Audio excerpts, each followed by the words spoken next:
SBI, PNB या Canara bank, इस तीनों बैंकों में से अगर किसी भी बैंक में आपका खाता है तो आरबीआई के द्वारा 2026 में 4 नए आदेश जारी किए गए हैं। अगर आपका खाता एसबीआई, पीएनबी या बैंक ऑफ बड़ौदा में है, केनरा बैंक में है, तो आपके लिए ये वीडियो बहुत महत्वपूर्ण होने वाला है, क्योंकि 4 नए अपडेट आरबीआई के तरफ से जो जारी किए गए हैं सभी खाताधारियों के लिए जानना बहुत ज़रूरी है। नमस्कार, आप देख रहे हैं अपडेट गुरु। फिर से लेके आए हुए हैं एक नई जानकारी के साथ एक नया वीडियो। आप सभी का स्वागत है एक नए वीडियो में एक नए जानकारी के साथ। सभी खाताधारकों को बता दें कि आरबीआई के द्वारा 4 नए अपडेट जो जारी किए गए हैं सिर्फ एसबीआई और पीएनबी और केनरा बैंक के खाताधारकों के लिए जारी किए गए हैं, क्योंकि चारों अपडेट में जो कुछ निर्णय लिया गया है आरबीआई की तरफ से वो सभी खाताधारकों के लिए बहुत ज़रूरी है। क्या कुछ कहा गया है, क्या सूचना है, पहले आपको बता दें, फिर आपको बताएंगे कि आपको क्या करना होगा। देखिए, भारत सरकार के बैंकिंग सेक्टर में नए साल की शुरुआत के साथ ही बड़े बदलाव होने जा रहे हैं। Reserve bank of India RBI ने ग्राहकों की सुरक्षा को डिजिटल बैंकिंग और अधिक मजबूत बनाने के लिए 1 जनवरी 2026 से कई नए दिशा निर्देशों को प्रभावित बनाने का निर्णय लिया है, जिसमें ग्राहकों की सुरक्षा और डिजिटल बैंकिंग को और अधिक मजबूत बनाने के लिए फैसला है। इन नियमों का सीधा असर एसबीआई, पीएनबी और केनरा बैंक जैसे बड़े सरकारी और साथ साथ निजी बैंक के करोड़ों खाताधारकों पर होने जा रहा है। इन बदलावों का मुख्य उद्देश्य बैंकिंग सेवाओं में पारदर्शिता लाना और ग्राहकों को अनचाहे शुल्कों से बचाना है। अक्सर देखा गया है कि बैंकों के पेचीदा नियमों के कारण आम आदमी को समझ नहीं आता कि उनके खाते में पैसे क्यों कट रहे हैं। अब नए नियमों के आने में किसी भी बैंक में अगर आपका खाता है तो जो नियम लागू किए गए हैं ये जानना आपके लिए बहुत ज़रूरी है। अगर आप बहुत पहले क्या होता था कि जो मध्यम वर्गीय जो लोग थे, जो जनरल परिवार से जो लोग हैं और बैंक में खाता तो खुलवा लिए हैं, क्योंकि बैंक में खाता होना ज़रूरी चीज़ है, लेकिन पैसे डालते हैं और पैसा उनका कट जाता है, तो उस पर जो है आरबीआई का दिशा निर्देश जारी हुआ है। इसके अलावा और क्या क्या आरबीआई के द्वारा कहा गया है, क्या नियम लागू किया गया है, पूरा विस्तार से आपको बताने वाले हैं। अगर आप खाताधारी हैं, आपका किसी भी बैंक में अगर खाता है तो वीडियो को बिना भगाए हुए देखिएगा। जानकारी जो आज की है बहुत महत्वपूर्ण है, बहुत इम्पोर्टेंट है। देखिए, बैंकिंग नियमों में होने वाले इन बदलावों का कस्टमर प्रोटेक्शन फ्रेमवर्क के तहत लागू किया जा रहा है। आरबीआई के अनुसार तकनीकी विकास और डिजिटल धोखाधड़ी के बदले मामलों को देखते हुए पुराने नियमों में संशोधन जरूरी हो गया था। यह नए नियम सभी कॉमर्शियल, स्मॉल फाइनेंस और क्षेत्रीय ग्रामीण बैंक आरआरबीएस पर सामान्य रूप से लागू होंगे। देखिए, नंबर 1 जो 4 नियम लागू किए गए हैं वो चारों नियम बहुत ज़रूरी है, और हो सकता है कि आपका एसबीआई, पीएनबी या केनरा बैंक किसी भी बैंक में अगर खाता है तो हो सकता है कि आपके ऊपर पेनल्टी लगाई जा सके, हो सकता है आपका खाता बंद कर दिया जा सके, या हो सकता है कि अनचाहे आपके खाते से पैसे काट ली जाए। तो आपको वीडियो जानकारी प्राप्त करना बहुत ज़रूरी है। वीडियो में आपको हम बताने वाले हैं कि आरबीआई के द्वारा जो नया 4 दिशा निर्देश जारी किए गए हैं वो 4 क्या हैं। तो नंबर 1 देखिए, न्यूनतम बैलेंस के नए नियम और पेनल्टी में राहत। पहले जो बैंक के द्वारा निर्धारित राशि जो तय की गई थी कि आपके अकाउंट में अगर इतना पैसा नहीं रहेगा, उससे कम रहेगा मिनिमम बैलेंस, तो आपका बैंक से में जो है बैंक पेनल्टी काटता था। तो उस पर आरबीआई ने क्या कुछ आदेश सुनाया है, क्या नियम लगाया है, आपको पहले बताते हैं। देखिए, सबसे बड़ा बदलाव मिनिमम बैलेंस को लेकर के है। अब बैंकों को स्पष्ट दिशा निर्देश दिए गए हैं कि यदि किसी ग्राहक के खाते में न्यूनतम राशि से कम बैलेंस होता है तो बैंक सीधे पेनल्टी नहीं काटेंगे। इसके बजाय बैंक को पहले ग्राहक को सूचना देनी होगी और उसे बैलेंस बनाए रखने के लिए समय देना होगा। एसबीआई और अन्य सरकारी बैंकों ने पहले ही स्टैंडर्ड सेविंग अकाउंट पर न्यूनतम बैलेंस की अनिवार्यता को काफ़ी हद तक सरल कर दिया है। 2026 से यह नियम और भी कड़ा हो जाएगा ताकि किसी भी गरीब या मध्यम वर्गीय परिवार का खाता बैलेंस कम होने की वजह से निगेटिव न हो। अब बैंकों को अपने सर्विस फीस की जानकारी भी स्पष्ट रूप से देनी होगी।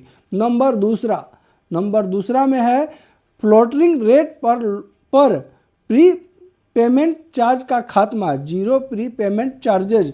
अगर आपने घर या कार के लिए फ्लोटिंग रेट लोन लिया है तो आपके लिए अच्छी खबर है। 1 जनवरी 2026 से बैंक और एनबीएफसीएस व्यक्तिगत उद्देश्यों से लिए गए इन लोन पर प्री पेमेंट या फोर्स क्लोजर चार्ज नहीं ले पाएंगे। इसका मतलब है कि यदि आपके पास पैसे आते हैं और आप अपना लोन समय से पहले चुकाना चाहते हैं तो बैंक आपसे कोई भी अतिरिक्त शुल्क या जुर्माना नहीं लेगा।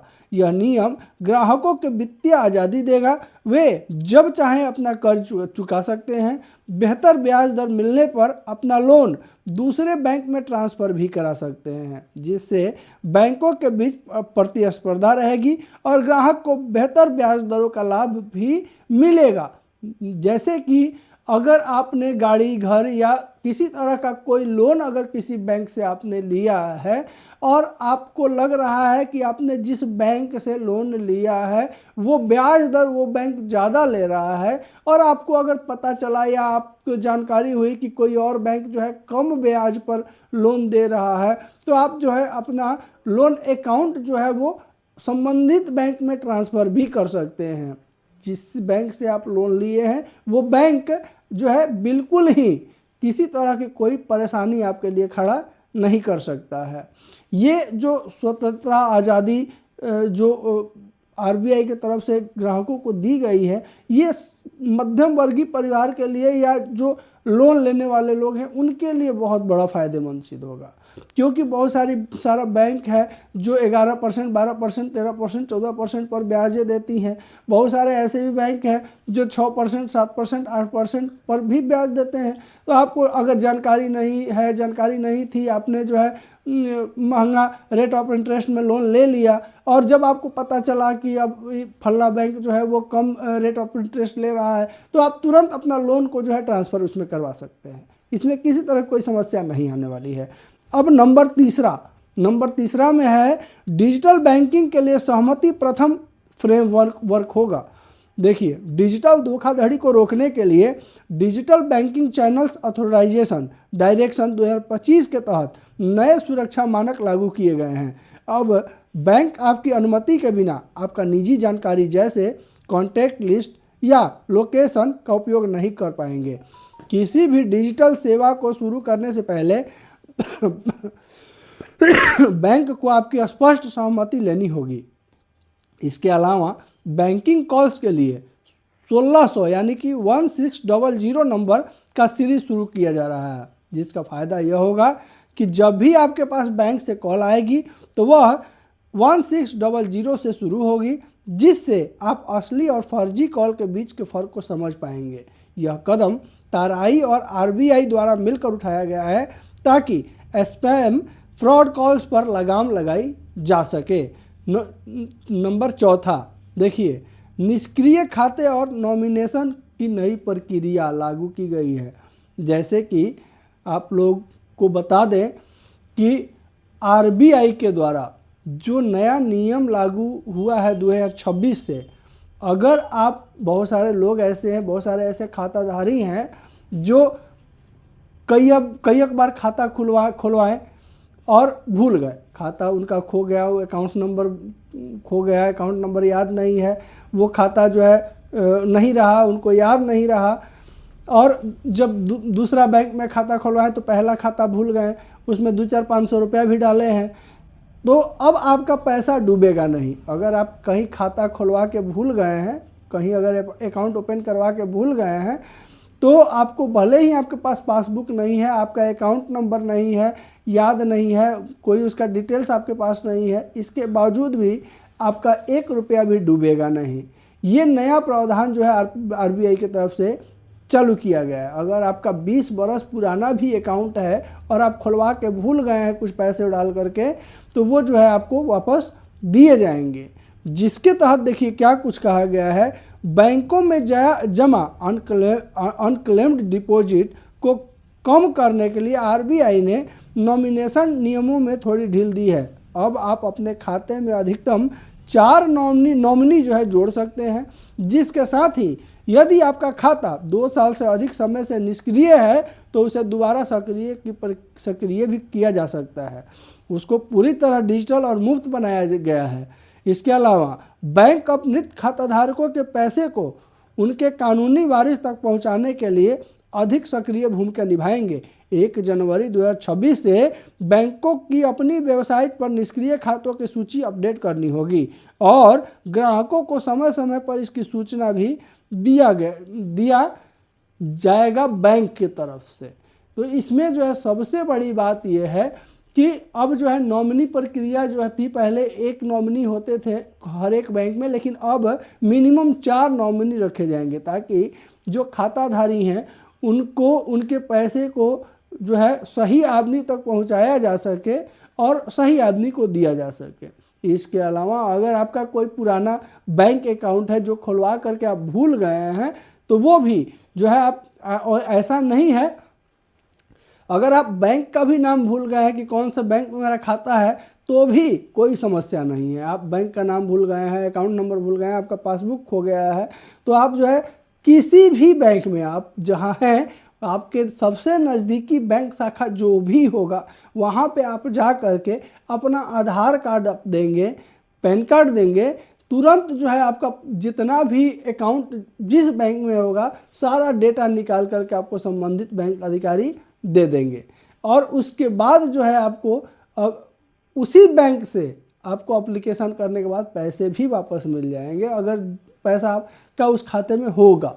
इसके अलावा अगर फिर भी अगर आप खाताधारी हैं, आपके मन में कोई दुविधा है, कोई प्रश्न है, कोई क्वेश्चन है, तो बेझिझक आप हमारे कमेंट बॉक्स में आके पूछिए। हम अपने प्रत्येक दर्शकों का प्रश्न का उत्तर जरूर देते हैं। वीडियो अच्छा लगा हो, जानकारी अच्छी लगी हो तो लाइक जरूर कर दीजिएगा।